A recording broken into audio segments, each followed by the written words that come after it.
Hi friends, నేను మీ chicken shop రెడీని. Friends, ఈరోజు lunch టైంకి ఏమేమి తింటున్నాను చూస్తారా? రైట్.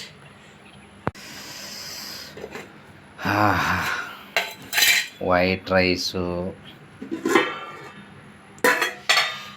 చికెన్ పచ్చడి.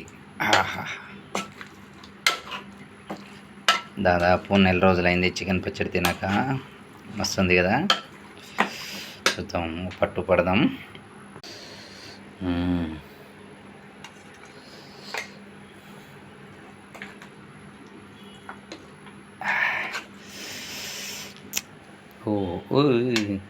ఏంట్రా కూర మాదిరి వేసుకుంటున్నావా? ముందుగా చూడరా నాయన. ముందుకంతా వేసుకొని